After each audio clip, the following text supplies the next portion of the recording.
welcome to Catalyst MLM. I'm Brian Switchko, and today on the show we have Marsha Godwin. Marsha started her professional career as a restaurateur and moved her way to a corporate executive for a Fortune 100 company where she stayed for over 12 years. She built her background in sales management, and marketing, and ended up getting an itch to leave and founded the MLM blog, or MLMblogtraining.com, where she gives network marketers a blueprint for moving their MLM business online. She is a daily marketing coach certified. She's daily marketing coach certified, DMC trainer is the easier way to say that. She's a coach, trainer, speaker, product creator, author, and just generally awesome person who helps others succeed. Thanks so much for being on. Oh, I'm so excited about being here. Thanks for inviting me. So I love your story, and I was reading one of your other interviews, and I think it was actually with Anne, and it gave me a really good question because one of my favorite books from a long time ago is The Art of the Start by Guy Kawasaki. And he talks about entrepreneurialism, but he starts off by saying that you can be both an entrepreneur and an intrapreneur. So an intrapreneur would be basically an entrepreneur within another company. And your drive and what you did over the 12 years that you worked for that Fortune 500 company were huge. I mean, you moved way up. So tell me a little bit about how your college career and how you got into that and where that came from. God, that seems like almost a lifetime ago. Just a lifetime ago. But I did start in the corporate world. I started as a territory manager, it was in the food service industry. So I was calling on distributors that would buy food from us, the manufacturer, and then sell to restaurants. And I had a little territory in North Georgia, and I think it helped that I came with a restaurant background. I'd owned a small little cafe. My degree was in hotel and restaurant management. So I think that gave me an insight when I started there, how to talk the talk, to other restaurant owners when I would call on them. But, I was calling on restaurant owners, convincing them that, hey, my product's the product and this is the distributor you can get it from. So I started there as a territory manager in North Georgia, and then worked my way basically up the corporate ladder from a territory manager. The next position they offered me was a district manager, and from a district manager, which gave me a much larger geographic area. I had people responsibility, and then I took on some additional roles and responsibility in there. I love to train. So I kind of became instead of, in addition to being this and you're being a district manager, we're going to let you be a trainer also for us and help us out in that way, because I love to do that. But from a district manager, the next position was like an assistant to to the regional person. Okay, so it now gave me 13 states that I was out working with those district managers in those states, helping them move their business forward. And during that time period, I also went back to Georgia State and got my executive MBA. So I'm, traveling from city to city with, books in the airport, writing reports up late at night in the hotel room, You think college is hard? Try doing it from airports and planes. Yeah. Well, you know what? The hardest part is lugging all those books with you. And now, thank goodness for these. Yeah, but it wasn't a few years back. So it was lugging all those books and everything. But anyway, I got my executive MBA, and then that opened up an opportunity for me to, apply for a position in our corporate office in California in marketing.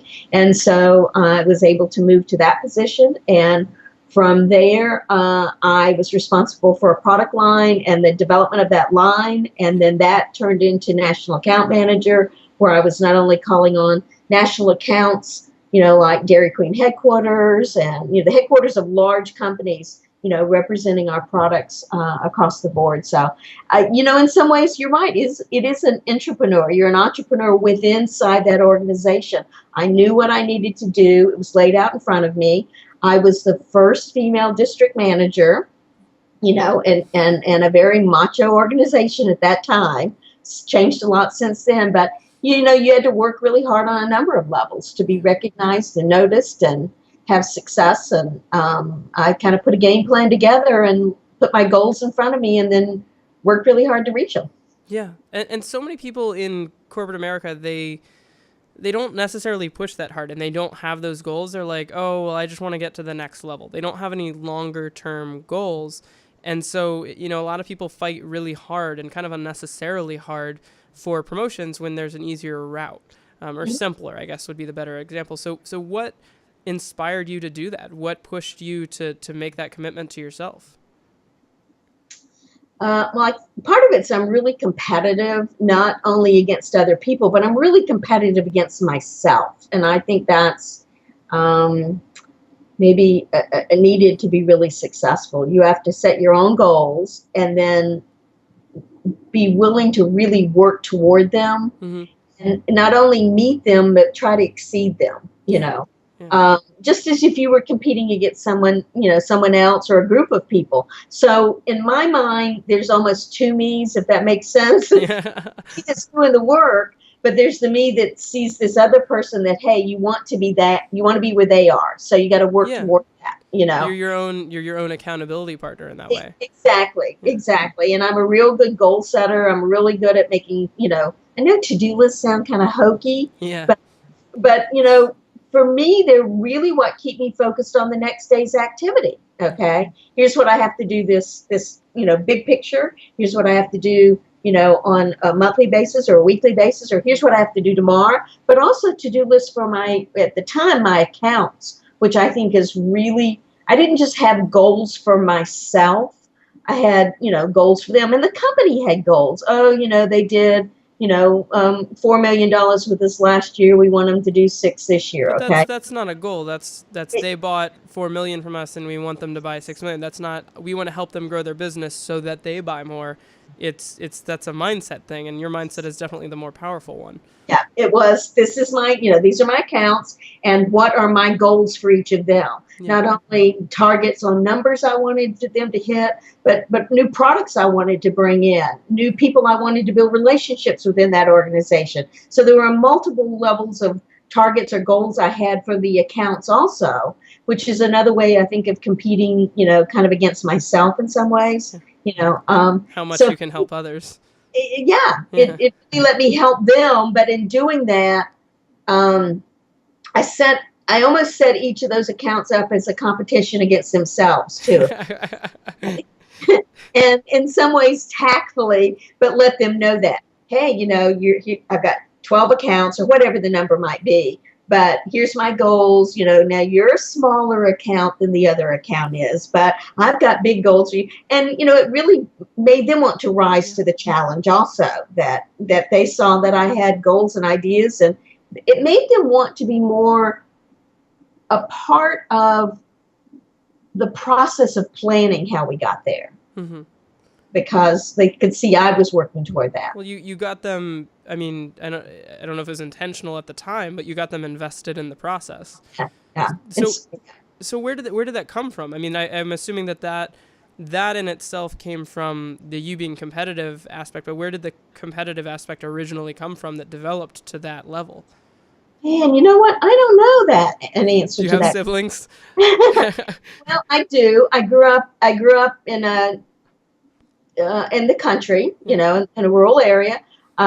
We were pretty broke. I don't really know that I knew we were broke at the time, but because, we had, I guess, the things that I felt we needed, for the most part.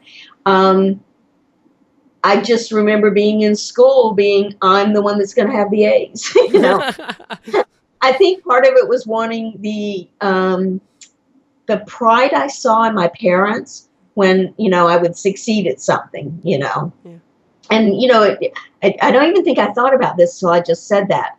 So you're making me go deep in my head and think about things.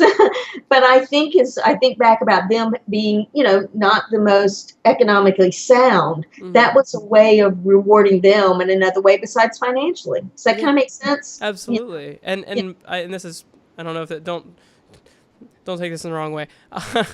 I love dogs, and an ex of mine had a puggle, and it got really sick one time, and the doctor said that you have to feed it this really bland food that won't upset its stomach, and you're not allowed to give it any rawhides or treats or anything.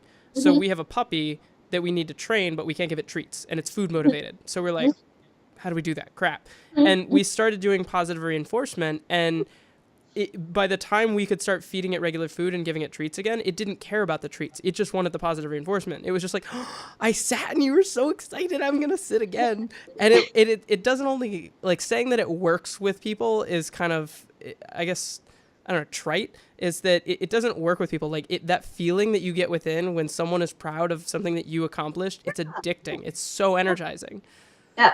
So I think that was part of it, was wanting to make them proud. Okay. I don't necessarily consider myself that we competed a lot, with my brothers and sisters. I have one sister that was a year and a half younger than me, but my brother is 6 years younger and my other sister's 12 years younger. So you're not competing against somebody 12 years younger, It wouldn't be much of a competition. Yeah. So I think it was just wanting to make them proud. And I don't know how to say this. Probably the earliest memory I have of myself is being in a dance class, with ballerina kind of thing. And I remember being in front of the group, and everybody was on the left and right. We were kind of doing it down the center, okay? And there were people on the left and the right-hand side. And we were all facing the people on the left-hand side, okay? And in my head, I'm like, well, this isn't fair to the people on the right-hand side. So I just turned around and did my part the other way, And everybody loved it, but it's like, there's just this something about, being fair, kind of standing out, trying to make sure everybody's taken care of and covered, that kind of thing, if that makes sense. Yeah, absolutely. And I'll link it below, but there's someone did a social experiment where they had a bunch of people get into an elevator facing the back of the elevator, because normally everybody goes in an elevator and goes in and turns back towards the door. And so they just had they staged it so that everybody faced the back, and the person who was being experimented on would walk in and be like, why is everybody facing me? and it'd be so uncomfortable. So then they would all just turn back. So then they would timed it of how long it took for them to turn back around. And it doesn't mean that one direction is the right direction. It just means that people commonly go with the flow. But, more exciting things often happen on the road less traveled. Yeah, right. And I think I was always a little bit of not go against the flow to be rebellious. Right. But go against the flow because I came from a small town. I'm, of all my siblings, and I have lots of cousins, etc. At the time I was the only one to go to college. It was more setting a path than it was rebelling. Yeah, you didn't want to follow a path; you wanted to create one. Yep. Yeah, I like that. So you're, call it competition or call it. I think I think it may have started, it sounds like at least, that it started as pride, seeking pride, and then kind of went to a competition of yourself. But then you were just a really driven person, and you set goals and you hit them. And that played into some more development when you left your corporate life, and you started following Ann Sig. And she's, an awesome marketer, and I'll link below for anyone who doesn't know her, but how did you find her? How did that transition happen where you came out of being an intrapreneur and started being an entrepreneur? And how did you connect with Ann? Someone introduced me to her. Okay. And it was kind of through a backdoor way. It was really at the time, I think through a product. And, I was a realtor at the time. Mm-hmm. When I left the corporate world, I moved back to Florida, and just like everybody else that moves to Florida, I became a realtor. There's a story behind why I did that. But I think the way it kind of happened was that somebody recommended a product. And I'll say the product. It was Send Out Cards. And it was really good for somebody that's a realtor to follow up with their clients. Okay. So I started looking at that, and that connected me. I'm some way down in her, downline, and that connected me up to her and what she was doing. Mm-hmm. And so I, signed up for the Renegade Network Marketer, and I signed up for, other books that she had. And as I was struggling to make the pieces fit in my head, this world I came from in the corporate world to this world I was leaving, and now I'm real estate. The first thing I did that really made a sync for me and really made me started tracking with her more was that everybody here locally where I was might put an open house sign in front of their house that they're selling, or virtual tour, but I put it so that you had to give me your email address. Yep. in order to get the tour. Okay. So I built a really big list of buyers from that. And then that really opened my eyes to the power of a list. Okay. And then from that, I saw she was teaching that through attraction marketing. I went out chasing those buyers all over town. I just put my sign in their yard, put a, if you want to see what this house looks like on the inside, sign up for my list. So it opened my eyes to the power of, online marketing. And, I liked her book. I hadn't really done much with network marketing, but I'd heard all the horror stories Yeah. and the lack of success people were having. So I kind of just started tracking with her through her books and then webinars that she would do. And then from there, I connected up with the gentleman that's now her director of coaching. He and I connected up on a couple of little projects and on some network marketing things we were doing and on some webinars I co-hosted with him. And through that, it kind of gave me, even though I knew her, she knew of me, his relationship with her opened the door for me to have a much closer relationship with her.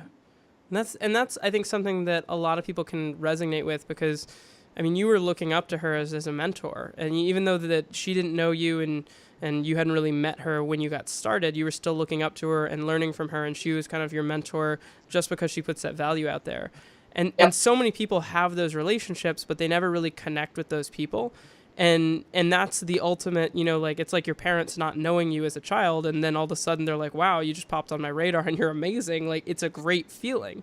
And I think that there's a lot to that. And that was kind of one of the things I really wanted to talk to you about, because those leaders, be it in your upline or just people who are putting out value and wanting people to follow it so that they can see their own success, they want people to be successful.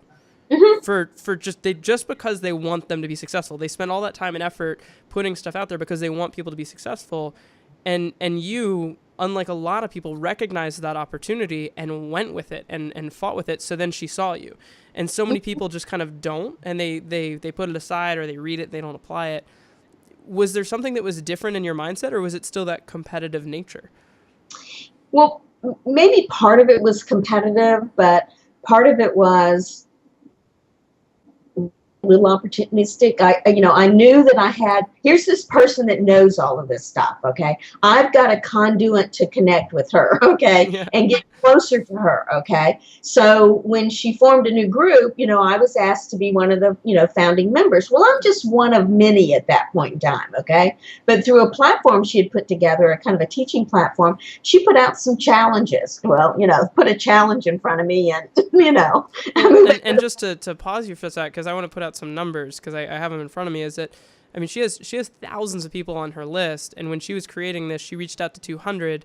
And out of those 200, gave an opportunity to reach the requirements to become a certified trainer before it was launched. And if you did that, you'd be considered a founding member. And you were one of 4. Right. One of 4 out of 200 out of thousands. And that's talk about taking advantage of an opportunity. Well, and you know what she did? She put a challenge out. It had to do with blogging. It was a blogging contest. Okay. And it was, you had to do so many blog posts. You had to get your blog up. You had to do so many blog posts. You had to do some other criteria. Okay. And I just said, I'm going to win it. I'm going to win it because not only will it put me more in front of her. Okay.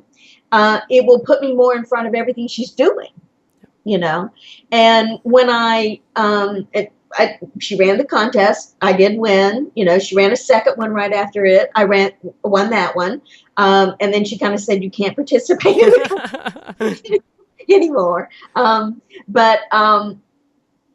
did a little recap for her on one of the interviews she did with me about what was all the value that gave me. Okay. A simple little challenge. Okay. Well, number 1, it got me in action. Okay. Number 2, it really made me learn blogging. Okay. It got me an opportunity to be a certified trainer within her organization, which has given me great credentials to be able to say for a multi-million-dollar earner, you're one of her certified trainers. Okay. One of a few. One of a few. It took my blog the Alexa ranking just went through the roof, from that, okay?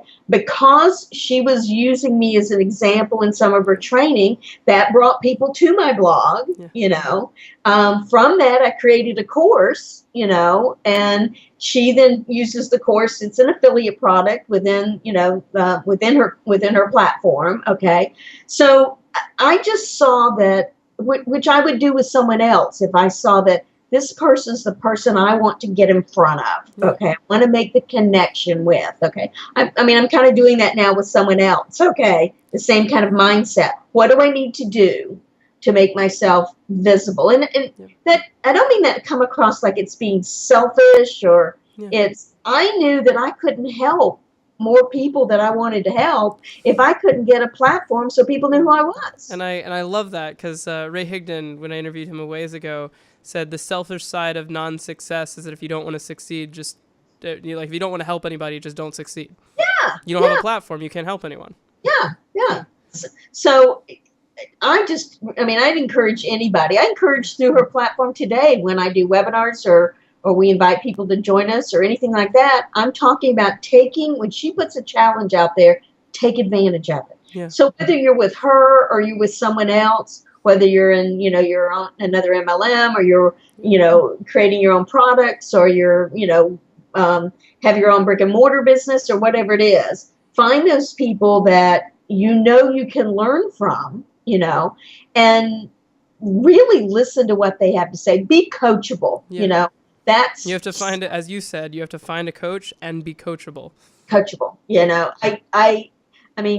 I get a number of people that I coach now, and I can very quickly tell this person's wasting their money because they're not going to do I'm not telling anybody what to do, but I'm laying out, here's some options for you and a path and things that you might want to consider and this, that, and the other. And when you can quickly tell they're not listening. They aren't, so I'm really big on finding people that are successful, that have skills and traits and that you want to emulate or incorporate into what you do or learn from or grow with, those kind of things. And then doing what it takes to get closer to them. Yeah. And doing what it takes is, I think, the best way to summarize it, because it's not just participating in a contest. It's not, about sending an email to say, hey, I'm following you. That's probably one of the worst ways to do it. But taking the advice and the value that's out there and using it. And that's one of the things that I think that's the top thing that all these people who are trainers, mentors, coaches, teachers, writers, that's what they want you to do. And I actually just got an iPad because, and I have it next to me, I got an iPad because I took 2 books to a conference and I overestimated my ability to sleep on a plane. And I finished both books on the way out there and I was like, crap, I don't have anything to read. But what happened is that from that reading, I was able to connect with the person who wrote the book at the conference and say, I finished your book and it was amazing. Not only have I finished it, but I've already applied what's in the book and these are the results that I'm getting. And I just landed a day ago. And showing this person, and I actually, in another session, not with a person who wrote a book, but someone who I had been following, we implemented their trainings and stood up and said, this is what you gave us. Thank you. And then asking a question. And she was like, oh my God, she was all excited because we followed it. And I think that just taking advantage of that opportunity, just as you did and continue to do, you can get in front of people by reading their book, applying the techniques, and then writing a letter of thanks, and bam, you're on their radar in a really big way. Oh, absolutely. I'm so appreciative of first that they put the challenge out there. Yeah. Okay. Because it would have been really easy for her to do other things and not do that. I mean, she had to do a whole element of training with that, and videos and stuff like that. She could have not done that, but she did. Okay. So I'm so appreciative that she put a challenge in front of me that I could either choose to step up to the plate and accept, or I could choose not to, Yeah.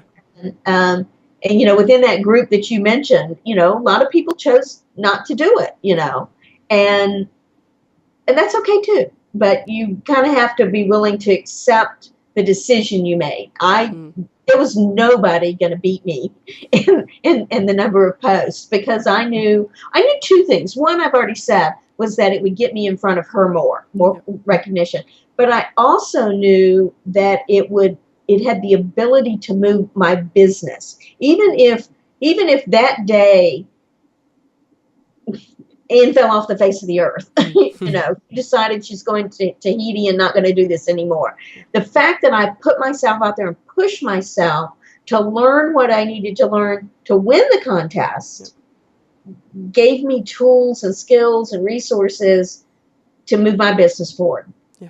And it's like, and I think Tony Robbins had a training where he kind of talked about, he says like, even, I think it was actually a sales training. It was mastering influence or something, but it was, okay, over the course of the next 10 days that you go through this program, the one requirement is that you have to double the number of calls that you're making.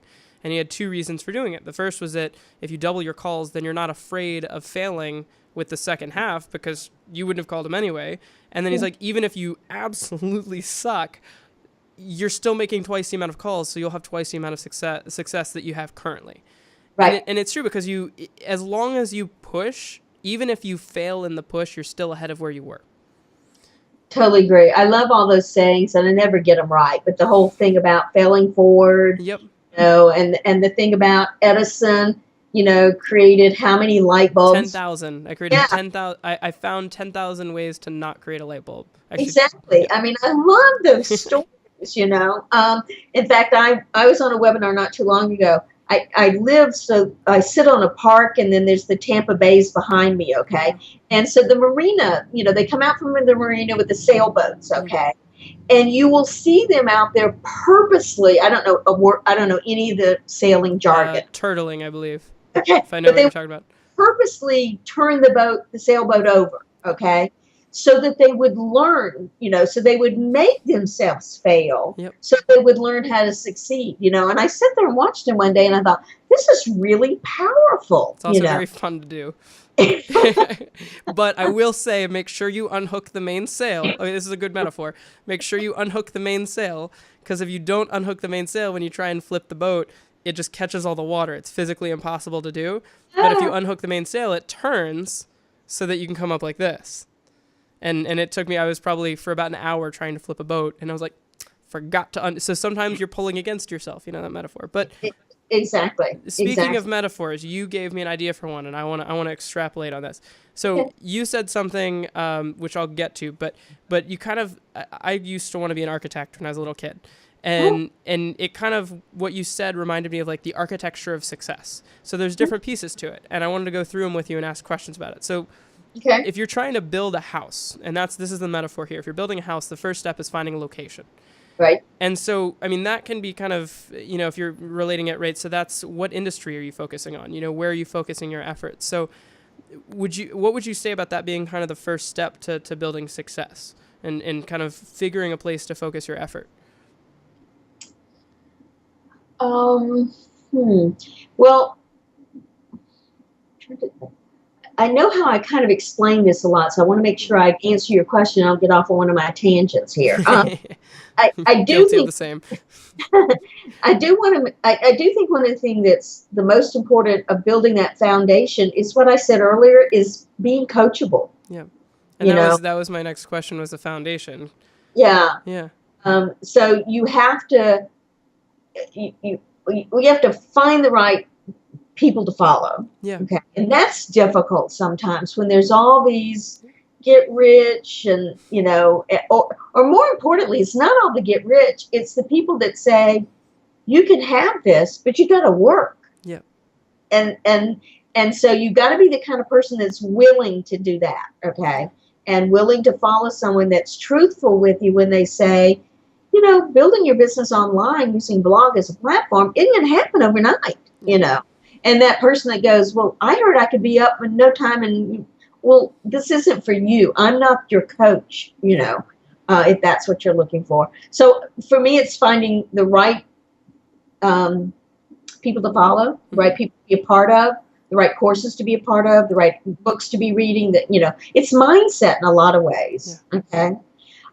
So being coachable is probably the first part, I think, of a solid foundation, Yeah, and that was what inspired the metaphor, and I think so. The other thing that you said was in terms of foundation, having a solid foundation, because if you build on a weak foundation, then I have to take the trash out. That takes precedence, or you get distracted. So that's an important piece. But then you also talked about having a wider foundation. So where's the balance of having a strong foundation and then building a wider foundation versus going too wide and never building anything on top of it? Yeah. I think that's, even for me, that's difficult. I'm a real shiny object person. Okay. I talked about this earlier. I love to learn. Okay. And wish somebody would just pay me to do that. So when somebody throws a new course up or a new product up or a new this up or that up, I'm like, ooh, that. And so you have to be disciplined. I think that's another component of this. Okay. You have to only look at those things that help you build the next layer on your foundation. Okay. So if I saw this shiny new course about, let's just say Facebook marketing, okay, and I wasn't ready for that, then I guarantee you there'll be another shiny new course on Facebook marketing that's coming later, okay? Yeah. So, it's really important to build that solid foundation and then add the layers on it. And when the foundation's solid, I think you can start to expand out just a little bit. And I think a lot of people struggle figuring out where that is. And they keep, they get in that education mode, right? They get absorbed in books and they never apply, which is the equivalent of continually pouring more concrete and building more foundation. Eventually, you're just going to end up with a giant block of concrete that doesn't do anything. And I think, I guess the other metaphor is that when you kind of constricted yourself to learning what you needed to know so that you can build and not just continually learning because it's fun, which it is, you kind of set lot lines, right? So actually, I think every country, you're only allowed to build on your property, right? So you're kind of constricting yourself on purpose, because if you just continually pour concrete across the world, it doesn't really do anything. Right. Well, it's for me like with blogging. I sometimes get a student that's like, they have no content up whatsoever, and yet they're wanting to add the social plugins and all that. And it's like, you're just driving people to a ghost town. Okay. Yeah. Build your blog so that when someone lands on it, they go, wow, there's content here. This person knows and can help me. So that's not the glamorous stuff sometimes, is continuing to start with that foundation. If blogging is the way you go, to start with that foundation of your blog and learn the fundamentals of it, add really good value and content. And then it's time to, okay, now I can add the social component to bring that into it. Or now maybe I can do pay-per-click, but you don't want to do pay-per-click when, again, it's a ghost town, or you don't look like you've got the good stuff. I'm going to drive traffic to the most beautiful white blank page in the world. Yeah. Or they land on it and maybe it's a pretty page, but when they opt in for what you have, you don't have the goods, Even your compelling offer that's free on your blog, you've got to, some people call it ethical bribe. I call it a compelling offer, okay? And it's sitting there and somebody gives you their name and email address because it looks interesting enough, and then they get it and it's like, this isn't coherent. It's not congruent to what your blog's about. It's not instructional or informative, or I didn't move me forward in any way. Guess what? I'm probably not going back to your blog again. Yeah. You almost feel tricked in some way, that you gave up your information. So for me, that's what I mean when I say build that really solid foundation. I had pages and pages and pages on my blog, MLM blog training, before I ever did the first social thing to it, because I wanted when somebody did come there, they would want to come back again. Yeah, and that's an awesome example of that transition of building the foundation, and then the next step, once you have a solid foundation, is building the framing for the house. And you have to build that framing, build your blog before you can, and I think that the next metaphorical step here is the finishing, which is, adding the stucco and then the wallpaper and then putting the furniture in. You can't put the furniture in if you don't have the framing. And, exactly. You can't get ahead of yourself, and especially with social, because that's something that I used to focus on a great deal.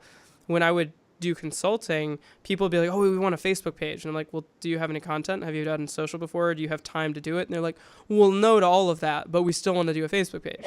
Because, you know, and Scott Stratton is one of my favorite people to get outraged about this. He's like, you can't use the technology just to say we're using technology. Oh, that's really cool. What does it do? I don't know, but we're using it. And it's like, it doesn't help you.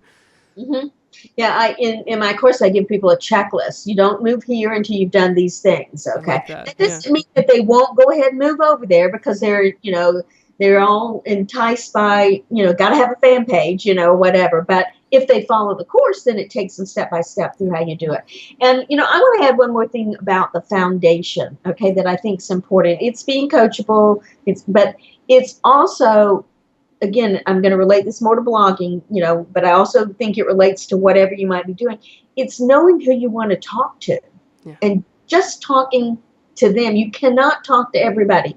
And people have a hard time understanding that. And, maybe another little metaphor is like I'm in an MLM company and I sell lotion for your skin. Everybody's got skin, so everybody needs this, Yeah. It's really understanding who your audience is, because that's, to me, is a really solid part of the foundation.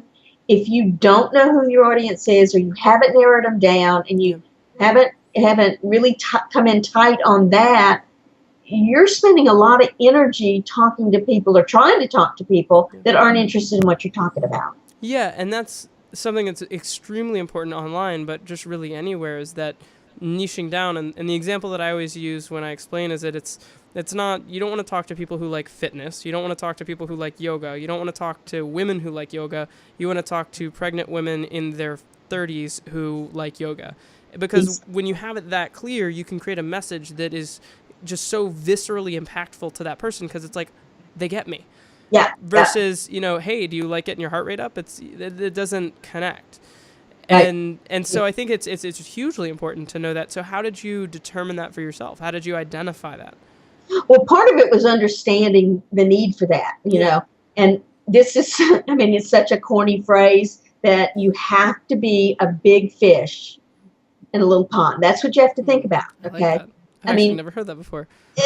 So, in fact, you should be a big fish in a puddle almost, because if you're talking to everybody that's in the river or the ocean, you're talking to nobody kind of thing. And part of that I learned through Ian, is that you really that was a perfect example you gave about the yoga thing. I see so many people, or the pregnant woman looking for yoga, I see so many people go, oh, I want to blog about, fitness and health or fitness and wealth. Okay. Well, the same person that needs information on how wealth is not, maybe they're in great physical shape, So that was a really hard lesson even for me to learn. Yeah. Okay. And it doesn't connect with people. Like a lot of times it's really difficult to share that because they don't see it. Right. And I think you have to, that's one of those things where you might, almost have to fail at it to be able to understand it. Because the age-old stereotypical, well, who am I supposed to be talking to? And it's like, well, take a mirror, put it in front of someone's face, and if it fogs up, talk to them. And it's like, well, my dog would fog up. By that logic, I should talk to my dog about this business opportunity. Well, talk to him. He's a smart dog. It doesn't work because you can't speak to that broad audience. It's just not possible, because everybody has. You can't say, hey, we all live in the ocean. Isn't it great here? Because it's what's the word that was used?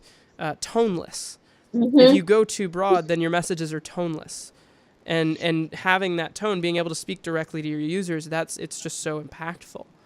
You want which is to me part of that foundation, you want when somebody sits down, if it's a blog, when they sit down and find your blog and they read it, they feel like, how did she know that? Yeah. She's talking to me, Now, maybe, if you go to my blog, a lot of it's on how to do something, how to do a plugin, or which is the best plugin. That's going to connect with anybody, whether you're, a real estate agent or a broker or a MLM or whatever it is, okay? It's the how-to thing. But it's the peripheral stuff I put around it, the About Me page, about how I struggled, the home page, about what the promise of my blog is going to be to somebody that comes. And, I hope, I'm always learning, but I hope somebody lands on it and says, wow, she's speaking to me, Yeah. she's been where I've been. She knows what my problem is. So I want to hear more about what she has to say, Yeah. And that's, I mean, I think that happens a lot, right? So you have that peripheral content, which is the how-to, which is value-oriented. It's helpful to all these people who are seeing it. But then at the same time, if a real estate agent comes because they have a blog and they need to learn how to put a plugin on and they, Google it, find it on your site, some people are just going to read it, be like, awesome, and walk away. Right. Other people are going to read it, comment, thank you for it, and walk away.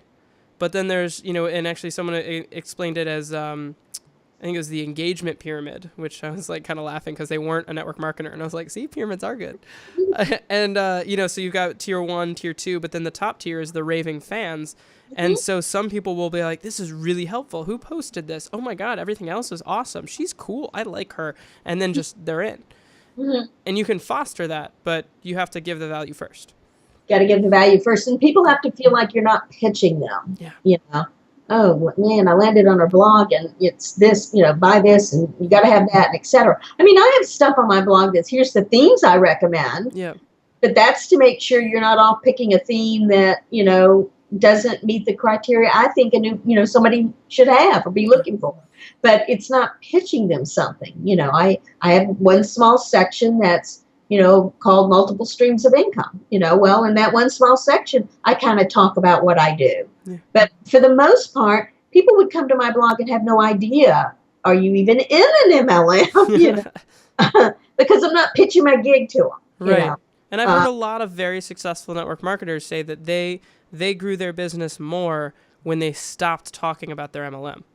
Mm-hmm. Because people they're curious, and then what do you do? Oh, I do this. Not, oh, great, they're asking me, I can pitch them on it. It's I do this, and then some people say, oh, that's cool, I've heard of that before, and other people say, tell me more. Yeah, it's kind of like having I'll call it a work with page on your blog, where a lot of people have that work with page, and the page goes something like, I can help you be successful. I can show you how to do this. I can do this. I can do that. Okay, and join me, and my team's growing, etc. The other person, which is more my style, is, hey, I'm looking for people that want to work. I'm looking for somebody that can prove to me that they, should be on my team. Yep. And so it's almost you've got to step up and show me that I want to invest the time in you. Yep. And then you'll invest back. They'll invest back in you, and you'll invest in them. Yeah, absolutely. So it's just a different approach, but I think people appreciate it more, particularly as they're hit with ad after ad and, somebody pitching something and all that kind of stuff. So I'm a big believer. I mean, I read the book, The Go-Giver, which I just think is wonderful. I'm a big, big believer in giving, and it will come back to you. There might be days you go, okay, when's it coming now? But but for the most part, it will come back to you. I think, you've already demonstrated some of that in what I did with the platform. I won the contest, yep. But once I won the contest, I gave so much content to that community, okay? And in that's brought people to me now saying, I love your style, I like your teaching style, I like the way you do things, what are you doing? Or I want to take your course because I want to learn more, or that kind of thing. So I'm a huge believer in giving. That's awesome. And I asked these two questions of every single person that I interview. And I think you've already answered this one a few times over, but I'm going to ask it anyway. Okay. Which is, who or what was the catalyst for your success? Oh, man. My first thought, and it sounds so egotistical, but it was me. I mean, it was me wanting it. Did you not always want it? And was there a moment where that changed? Well, I mean, let me back up. The catalyst of my success has been always me having a drive, from being a young kid to having a drive to wanting to succeed, to win that next thing, be the best at this, to make the best grades, to earn that promotion, to all those things. Which is the entire basis of Think and Grow Rich by Napoleon Hill. Yeah, exactly. So, but I don't mean that to be egotistical, but I have to have that in you, or you're not aware of the people that are out there that you can then gravitate to that will help you move to the next level. Okay. Yeah. So in the corporate world, the guy that was my boss when I was in sales. Now, when I moved from sales to marketing, he no longer was, but he was a powerful man in how he wanted to see everybody he brought into that organization succeed. Yeah. And I really learned a lot from that and how much he gave to helping them be successful. It was about the numbers and we had to make them and all of that, but it was about helping them reach that. So he was a tremendous influence, in my business life. Okay. And then we've already mentioned, ANC. She's been a tremendous influence in me helping to put the pieces. I always give this little analogy. When I first got online, it was like somebody gave me a puzzle, a box, see the picture on the front of the box. And you're like, okay, I got it. They dump the puzzle out, you understand each of those pieces, just kind of like you do when you take those courses, those shiny objects. I understand Facebook, I understand Twitter, I understand. Yeah. I couldn't figure out how to put them together. Yeah, and make an actual cohesive picture. Work, okay? Yeah. And I will attribute that to... You start with the edges and the corners. Yeah, oh yeah. Now I know.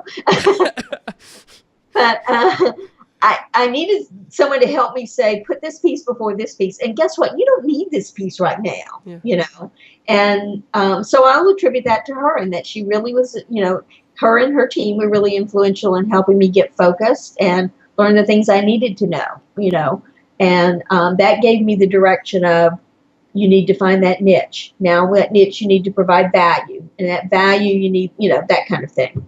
Yeah, that's awesome. And so the next question I have, which is the more arbitrary one, but it plays into that. Who from history, if they were alive today, would be killing it in online marketing and in the way that you do in terms of giving value and bringing people who are interested? Who from history would be just absolutely rocking it, and why? Well, that's an interesting. This is a la Larry King. And there's always a pause to answer it, and I know that, and that's fine because you have to who, because there's many. And I have an idea of who you might answer, but I'm not going to say it until you answer because I have a hunch. The attraction study. I mean, I kind of think, as you were laying out the question before you actually finalized it, the first person that came to mind was Abraham Lincoln. Okay, I like it. As you were laying it out, how much he was dedicated and how much that man gave. But also, and I do not remember the numbers on this, but there's a plaque I read somewhere about how much he failed. 13. Okay. 13 times. Okay. And yet, look what, that is so powerful. Yeah. And so he wasn't afraid to get up and try again. Yeah. Okay. So that makes him very powerful to me. Okay. And the fact that he was selfless in so many ways, he puts, the country before himself. He put a lot of people before himself. And the fact he wasn't, I don't want to say he wasn't afraid, but he had whatever it took to make the tough decisions. Yeah. I admire that a lot. A lot of people don't do that today, and yeah, I find myself sometimes going, there's an easy way to do this. Yeah. It's easier to kind of just step back and be like, I'm not going to do that. In a lot of things, there's an easier way that I could just take somebody's money and coach it. But right. I go, you know what? I'm not the coach for them, So who do you think? Abraham Lincoln's who I'm going to say. So who I thought you were going to say, which is really funny, is I have a book sitting next to me. I have all of my books that I read on a regular basis sit next to me. And it's Launching a Leadership Revolution. And Abraham Lincoln is used as an example many times over, right alongside who I thought you were going to go with is Theodore Roosevelt. Ah, okay. Because you kind of remind me of a female Theodore, because you're driven. If anyone knows anything about Theodore Roosevelt, the struggles that he went through in his life, in terms of his health, but then how he pushed forward. You do it and you get it done. So that leads me to my last question, which is what is something that someone can do today to develop that drive and take steps to just say, I'm going to make it happen and I'm going to start today. Okay, let me add one more thing before that. My other thought would have been, and when you said I remind you of Theodore, was Margaret Thatcher, because I get that occasionally. I love Margaret Thatcher. that you have that tenacity, that tenaciousness, that bulldog, that attitude that she has. So that would have been probably my second choice. If only we could get Theodore Roosevelt, Margaret Thatcher, and Winston Churchill in the same room. Yeah, and to lead this country. Or all of them. Okay, so I'm sorry. I was kind of focused on interrupting you and not listening. No. Action step that someone can do today to find their drive and start to just go at it today. Well, I think you have to have a real conversation with yourself. I had one a few weeks ago with myself about making some decisions about, was I going to take this path or that path, okay? And so I do think you have to be really true to yourself. And that's can be difficult when, let me just use online marketing as an example. You've been working at it for a long time. You know, people tell you it's a great way to go, and so you just keep plugging at it. Maybe you should have stepped back and said, is this really what I have a passion for? Yeah. Okay. And if so, then I got to figure out how to get there. Okay. So I think having that conversation, which is one of the hardest conversations you can have, but I think having that really heart to heart with yourself about what do I really want? And then frame it around if you've got a family you have to consider, or aging parents, or all those kind of things. How can you fit what you really want into that? Okay. But I think step one is having that really tough conversation.